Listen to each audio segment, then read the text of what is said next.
Did you know that anxiety often comes down to one simple equation? That when these two things come together, it results in anxiety. That this plus this equals feeling anxious.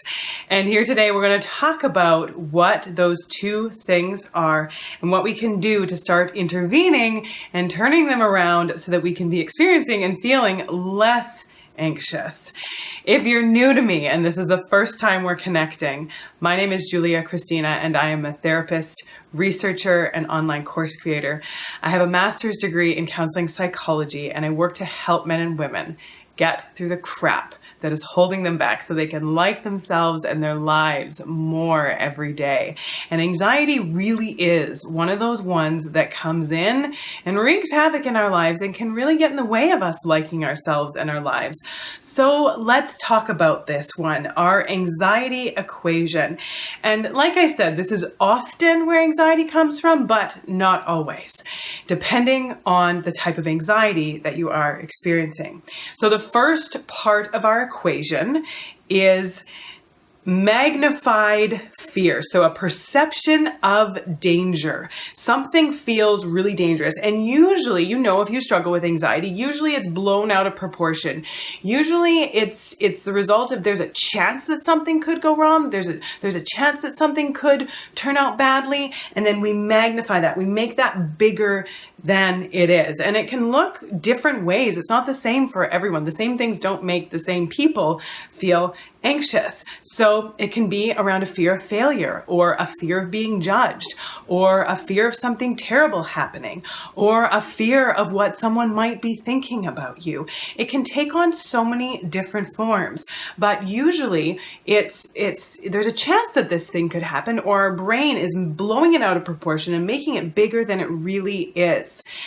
But that's not it. That's not the only thing that we need in order to equal anxiety. So there is this perception, this usually a magnified perception or judgment of danger or fear, coupled with an insecure or a perception of an inability to cope. So really just not thinking that we're going to be able to handle a difficult situation, that we're going to be able to handle if stuff gets crazy, or if things get weird, or if things get difficult, or something that we don't want to happens, that we're not going to be able to handle it.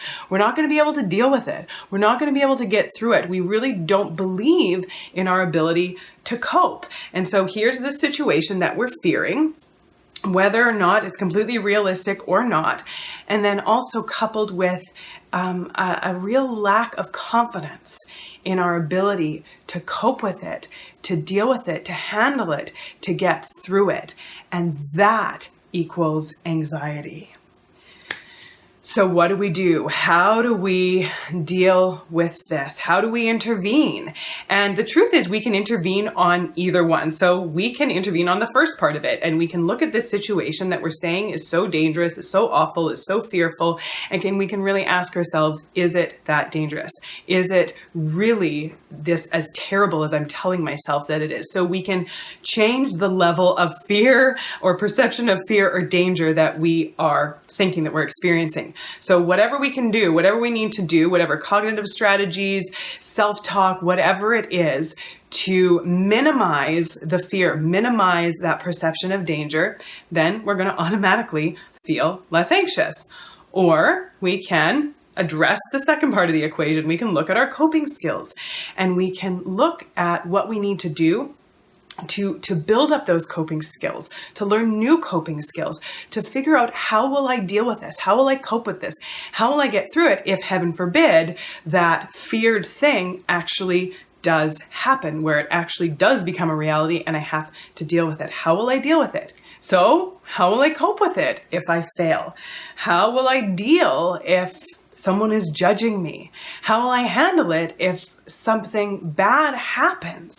How will I get through it? So learning those coping skills and increasing our confidence in our ability to handle whatever it is that comes our way, that life has for us. So intervening on either one, that perception of danger and decreasing our perception of danger, or changing our perception of danger, or increasing our ability to cope, intervene on either one of those, and it will automatically reduce our feelings of anxiety. And I have a free web class coming up where I'll be teaching about how to help overcome our anxiety. It's a free class, and the registration, the link for that is going to be right down in the description. So make sure that you go to that link, that you click on that you register for the class, and you don't want to miss it because it's going to be a really good one. And if you haven't already, join us in my Facebook group, goodformegroup.com. It is full of some of the most deep, inspiring, authentic, supportive, incredible human beings, where there's lots happening, there's lots of interaction, there's a really great community, and you can join us there, goodformegroup.com, and I love it too because I get a chance to get to know you better, to interact with you more. I'm in there lots and connecting and interacting with everyone in there, and it's a really great community, so make sure you join us there.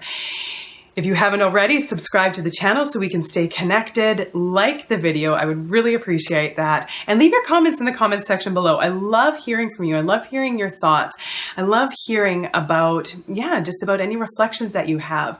And if you found this useful, and any thoughts you have about anxiety and some things that you've actually used to help you overcome your anxiety, share the love, share the information so that we can all benefit from it together. I'm so glad that you were here, and until next time, take good care.